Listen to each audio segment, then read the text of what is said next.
James Lee with James Lee's Bees here. I'm in a new apiary that was set up in New Boston, Michigan, inside of a moderately sized, homestead fruit orchard.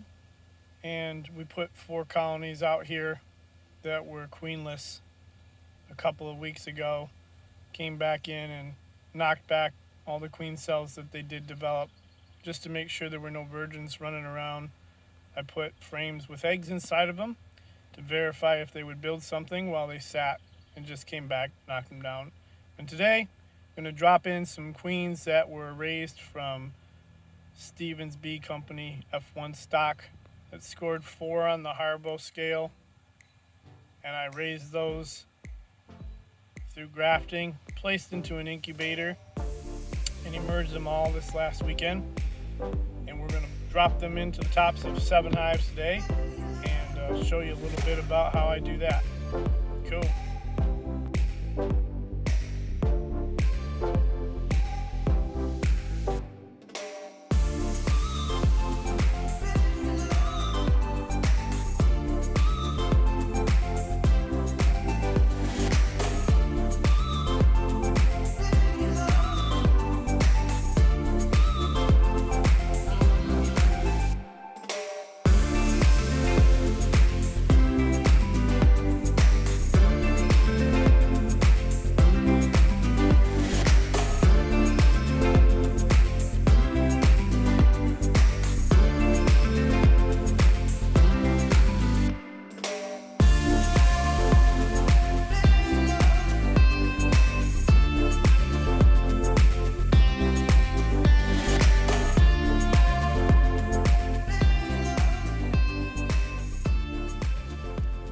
Here's the 4 colonies in 5-frame medium Nucs stacked on top of each other with some empty comb on top so they can draw. They weren't really happy with me the time I split them down and put them in the colonies. I also weren't happy with them when I visited to check queen cells. The hive that they came from had a bit of a salty, saucy kind of temperament, but they're busy and they don't seem to be minding me right now, and I am definitely tempting them by walking in front of the colonies. I'm going to get into them and take a look and see what's happening. Make sure there's no queen cells in there and no capped cells, and if there is, we'll knock them down, and then, or I'll knock them down and then put the new virgins in there.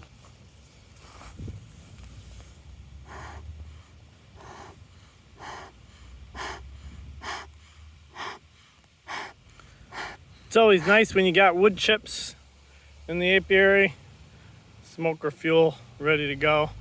Don't necessarily have to worry about loading it up or packing it, although I did. I'm going to go ahead and break into the stash here with the queens and pull them out. This yard needs 4, so I'm going to take 4. I marked some of these blue because a customer requested it to differentiate between his stock and this stock. But the rest of them were made to be red, this year's color. And I used the Posco ones. Looks like a fluorescent version. I don't know if there's a darker version, but I like the fluorescent version. See if I could see her. Yep, I do see her, and I can't tell if she's pink. Yep, that's a red one. This one is also a red one. You can see her. This one also red.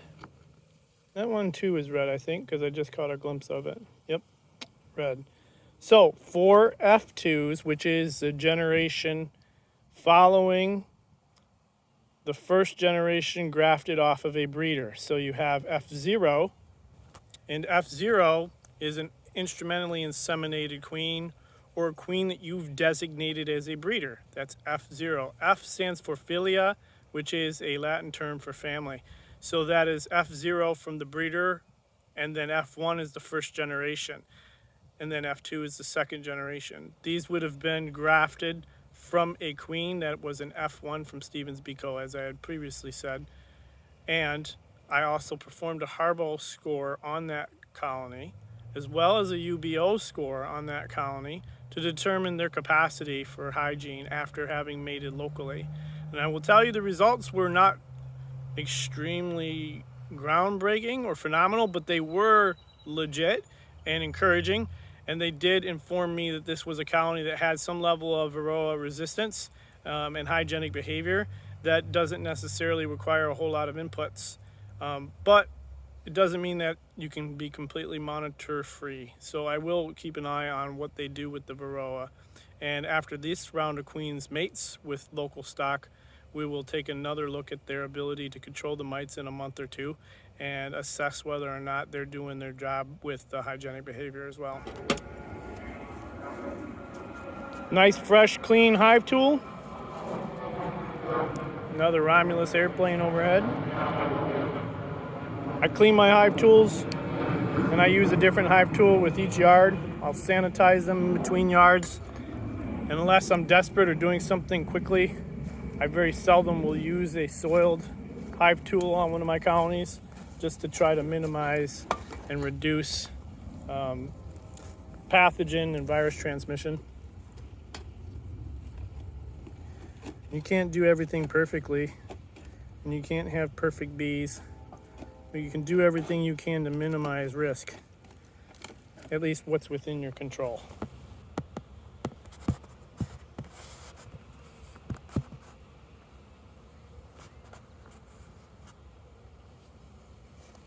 So this colony right here, I actually, when I came back to check cells, had a virgin on the loose. And the reason for that was I was a little late breaking down the colony that they were in to make Nucs out of. And by being late, there was a bunch of cells that emerged. So it did two things. Basically, it prevented me from taking the easy path and using the cells that they had made, which might have been decent stock. I'm not really sure because it was from a swarm. And made me rely on the virgins that I had already raised and incubated. So this middle frame was previously placed in here with some larvae and some eggs to see if they would draw it out. Oh, look at all those cells. Holy moly. 1, 2, 3, 4, 5, 6, 7, 8, 9, 10, 11, 12, 13, 14, 15, 16, 17, 18, 19, 20. Holy moly. 20 queen cells. All capped too. Good thing I didn't wait much longer. I'll pop the top off of these and see where they're at in their development. Still pink eye, so not very old at all. But we're going to go ahead and harvest all of these queens. And in these circumstances, I like to just pull the entire thing out. I don't want them rescuing the larva at any point or trying to do it again, especially when I want them to be completely queenless so that I can give them a virgin.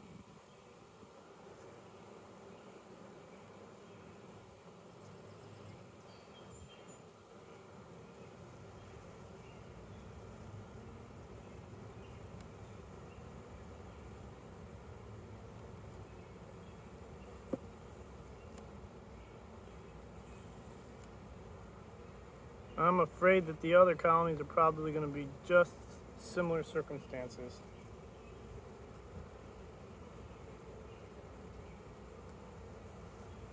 There's all the queens that were in there.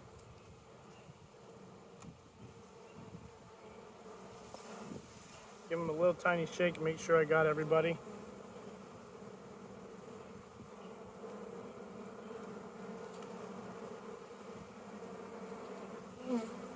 They shouldn't have anything else to make queens with at this point. But the bees never seem to amaze me. These are empty frames that they're drawing on and filling with nectar. There's no larva there, no eggs.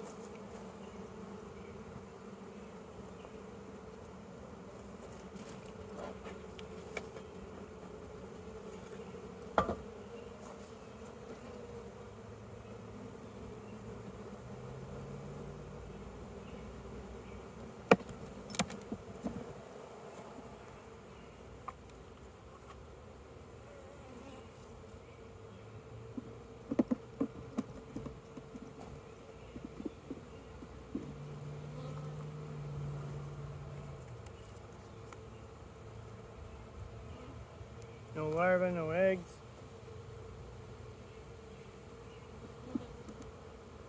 I am in the bad habit of not checking the very last frame because you just automatically assume that it's stores and resources.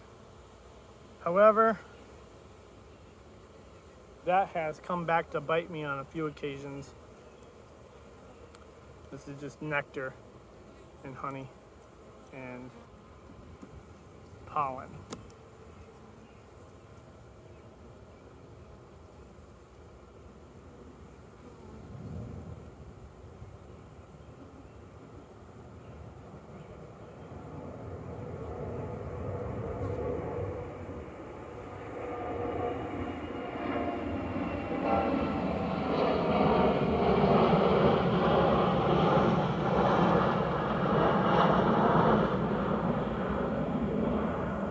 So you can see here on this frame, I'll give you a little shake, that these cells are previously emerged but of darker color, not as light colored as the ones that I just pulled off. And you can see the difference in the coloring. And also that this one was chewed out from the side, so those were probably stung out. And this one looks like it may have even emerged from the bottom, but it also could have been stung out too.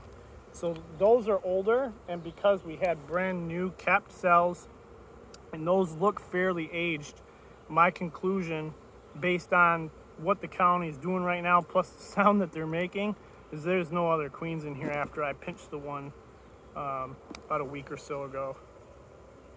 But it don't hurt to look, because like I said, they never cease to amaze you. That and beekeeper competence always plays a major role.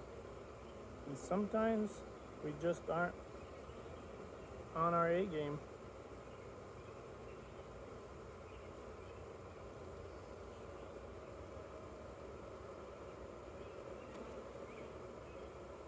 When I'm in the colony, I also like to, sometimes they'll just grab a couple of drones and take a look at the drones and see if they got any mites on them. They don't sting. They do make a lot of buzzing, and they're obnoxious.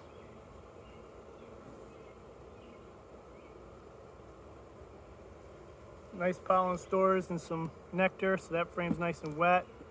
Good amount of bees for a mating colony, for putting in a new queen or a virgin to mate.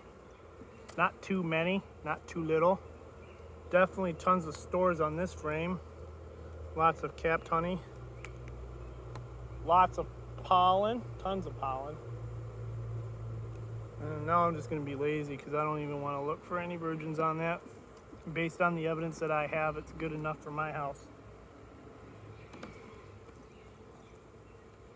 I'm going to put this back in here.